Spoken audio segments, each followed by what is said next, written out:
Today, I'm going to share some personal stories. I'm going to open up a little bit about my own career journey and why I can very easily say that I have truly loved every single job I've ever had.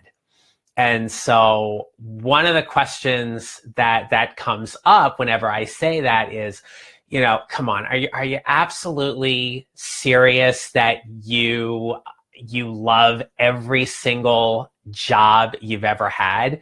And the answer is yes. It's in large part because of what I've learned along the way, but also what I've been able to leverage from all those experiences. And so, hey, John, hey, Teresa, welcome. Happy Valentine's Day to you both. So I thought it might be interesting to share a little bit of my story with you and see how you can make a connection to what it is about your job, your career path and things, and what you love about it. It just seemed kind of apropos, given that it's Valentine's Day, that we talk about this. So for everybody that's in the chat right now, I'm going to ask you a question, and I'm going to ask you to simply just type your response. And that is this. Given on a scale of 1 to 10, where 1 is low satisfaction and 10 is extremely satisfied, tell me on that scale of 1 to 10, how satisfied you are with your current job and what it is that you get to do on a day-to-day basis. So again, that number from 1 to 10, 10 being extremely satisfied, 1 being little satisfaction and no satisfaction. How satisfied are you with your job right now? So as you're thinking about that, whatever number it is that's coming up for you, I'm going to challenge you to think about what would it look like, providing you didn't answer a 10, what would it look like if you were to increase that rating by 1? What would you have to do? What would that satisfaction look like? How would you show up differently? What would be different for you if you were to be more satisfied, more engaged, more happy with the job that you're doing? Yeah, Teresa, 7. I like helping colleagues succeed and seeing them do well. Yeah, right? So Teresa, the question here then is like, what would you need to do to increase that to an 8 or even a 9? Are there things within your control that you could actually do to shift that? Is it something, maybe within your organization and where you're working that maybe that's part of the reason why we're not seeing like a 9 or a 10? But to really kind of dig a little bit deeper into what would that additional, upping your rating by 1 actually look like. So think about that as we kind of go through. So I was, yeah, absolutely.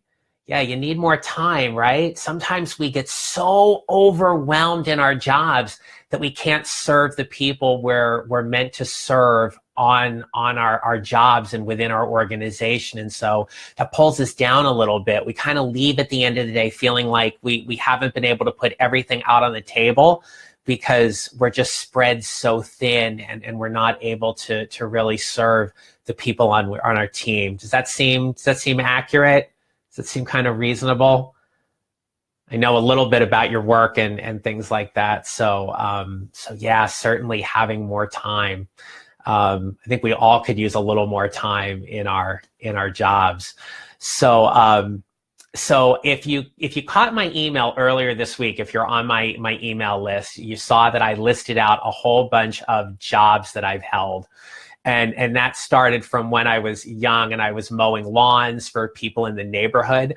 I remember where I grew up, I cut 3 of my neighbors' lawns. And strangely enough, they all had a different pricing structure, which was weird.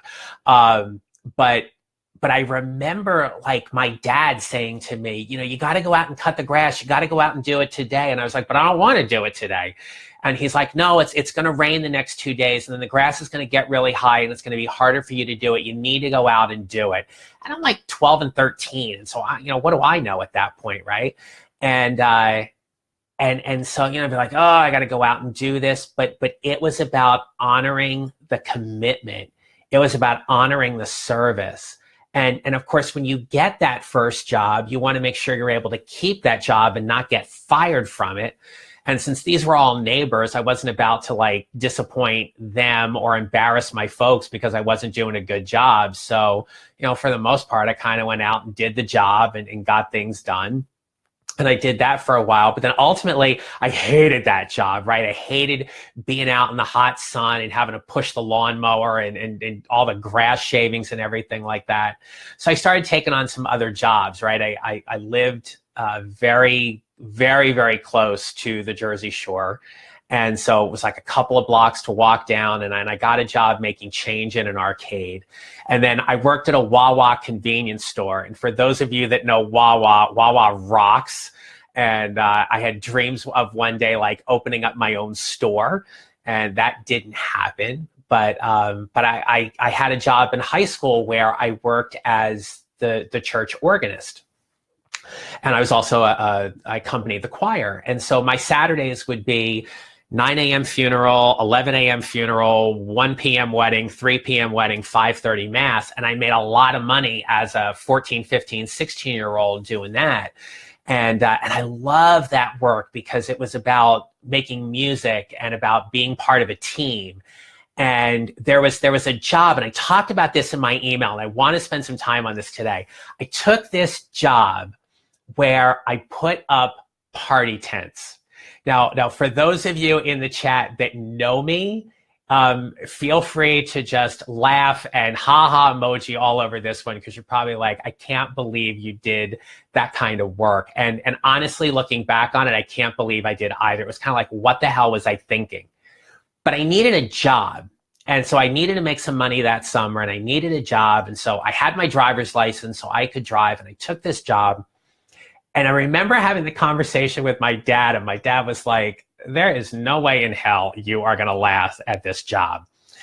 And I was like, no, I'm going to do it, and I'm going to be the best party tent putter-upper that I can be. And he's like, yeah. He goes, I don't give you a week. So I was like, okay, game on. So I had the finish line, which was I needed to get through to the week. I got to tell you, it was the hardest job I think I've ever had, because it was so demanding and like physically demanding, putting up these tents.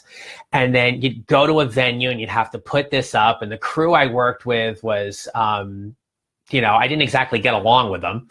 And so I remember like getting to that Friday and driving home going, I did it.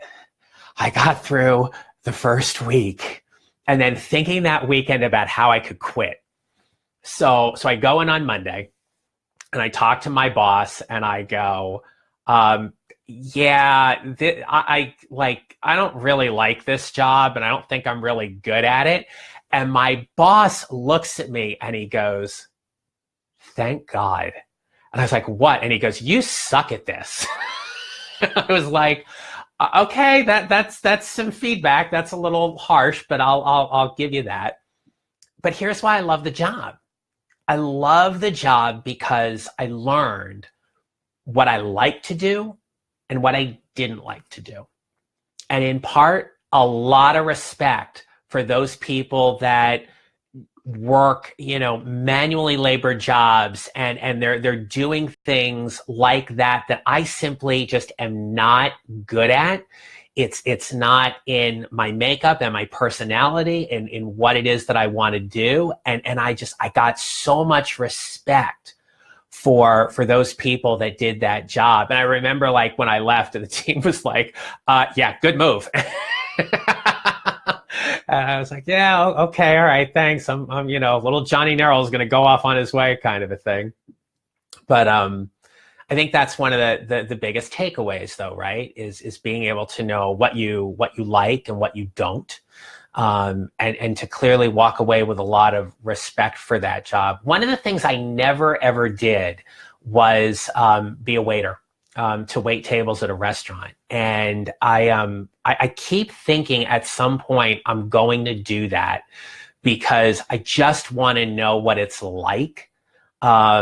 To kind of have that appreciation. I mean, certainly every time I go out to dinner, there is definitely an appreciation there. My mom waited tables for a good part of her younger days, and I could never imagine anyone not tipping appropriately or being mean to my mom while she was waiting on tables. And so there certainly is a respect and appreciation there, but something I've never done, so maybe there's another chapter around here where I work as a waiter for a little while just to kind of see what that's like. But, after I got out of college, I got into education. I taught school for a while. I left that job. I ended up doing some consulting work, and I worked in the bowling industry for a while. And then I ended up going back to graduate school because I really wanted to get my master's in teaching and to get my teaching credentials so I could teach in a public school. And that's where I've spent the majority of my career. I spent 14 years in a district in northern New Jersey, and I loved that job. I loved being able to help make math tangible for students, especially for students who struggled with mathematics. I to this day, I think back to the students that I had in my classroom and about making the classroom as safe a space as possible for them to learn, to grow, to thrive, to get an appreciation about what it means to solve a problem. Whether or not they ever really went on to do anything specifically math related, they got problem solving skills that they benefited from. And I think that's a valuable skill that we need in the workplace. I left that job and I went into some leadership roles where I managed an instructional coaching program. I went to work for the state superintendent in DC, and then I went to work for a not-for-profit educational assessment company here in DC as well, where I worked as a staffing director and a training director for an 85-member unit within the organization. And as much as I say that I've loved every single job I've had, it doesn't mean that the jobs haven't been difficult or stressful or trying, because there have been plenty of days where I've driven home and I've questioned, why am I there? Why am I doing this job? Or why is it so frustrating? And I think that's where along our career journey, when we start asking ourselves what needs to be different, and we ask ourselves whether it's us or whether it's the organization. And I will tell you, 100% of the time, the decision always lands with us. Even if someone is laid off, or they are let go, or they are terminated, the decision lands with us because it's about how we show up to do what's next. The organization made a decision that they no longer want us, so there's cutbacks where they no longer need us. And I remember when I got let go from a job, and I just thought, well, that was a crappy move on your part. It was actually the best thing that could have happened. It was actually the best thing that could have happened because it allowed me to figure out what that next chapter looked like. It allowed me to figure out how I was going to put food on the table and pay the rent and figure all that kind of stuff out. And thank goodness for temporary agencies at the time, because that's what I needed to do. But that decision lands with us in terms of how we show up and what it is we're going to do next. I look at every single job I've had with a lot of gratitude. My business coach and mentor, Jeff St. Laurent, who has a YouTube channel called Selling Coaching, he actually interviewed me a couple times toward the end of last year as I was getting ready to leave my job. And after I had made the announcement in my organization that I was going to leave, Jeff interviewed me on his weekly Facebook call and posted the audio recording to YouTube. And I kept saying how grateful I am. And people talked at the end, and people reached out to me afterwards, and they were like, it made a lot of sense to say that you were grateful. And I was like, well, it's not really a matter of making sense. It's just what is. I don't believe I could have taken this step to move into professional coaching and help the clients that I'm currently helping and the clients I'm going to be helping if it wasn't for all of the jobs that have come before it. Because how I show up today, how I show up as a leadership and career coach, and I best serve my clients is because of the experiences I've had. And I think that's the same for all of us, that we can't do the job we're doing without truly acknowledging with a lot of gratitude and love for the experiences that we've gotten on those jobs. So, yeah, Kay, you're right. At least I could say I experienced it when it came to that tent job. Absolutely. Yeah. So I'm just kind of wondering what might be coming up for any of you in terms of thoughts around the jobs you've held, the jobs you currently hold, where gratitude and love kind of sit for you career-wise today on Valentine's Day. Yeah. So, like I said, I am really grateful that I've got all of these work experiences that I've had to date.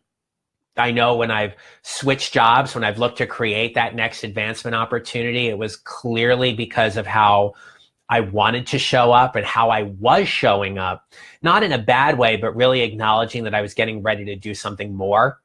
And it was time for me to step out and move forward. So yeah, Teresa, grateful to have meaningful work and opportunities. Thank you for sharing that. Yeah, John, right. Yeah, best to learn from every experience. I totally agree. Something easier said than done, but it's a good thing to strive for. Absolutely.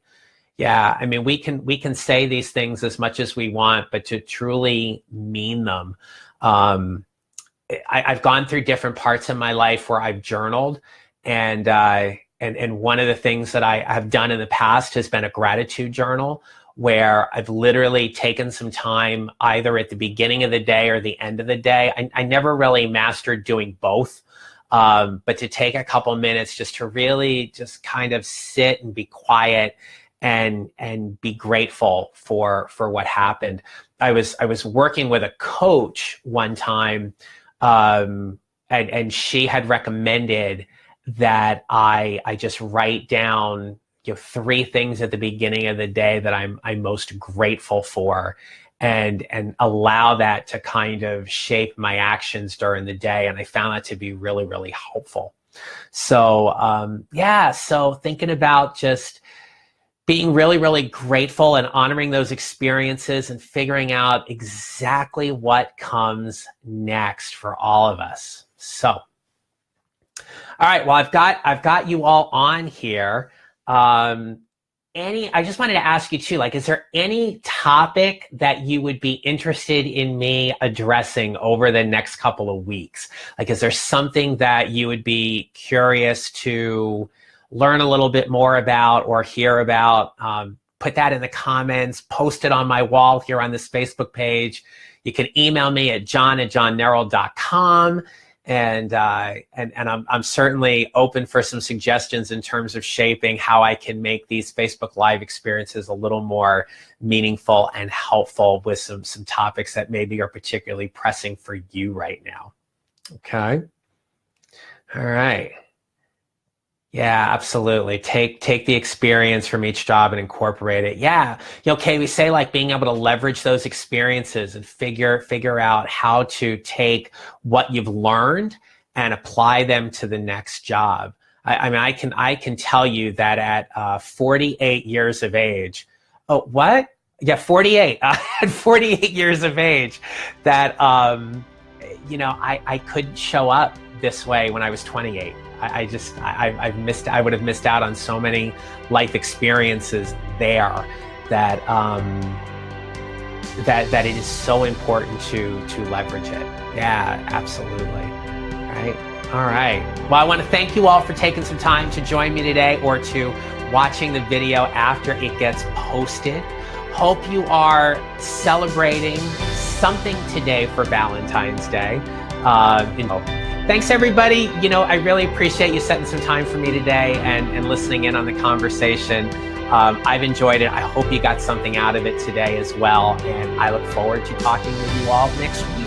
All right, make it a good one. Happy Valentine's Day. Be safe. Enjoy. All right. Bye-bye.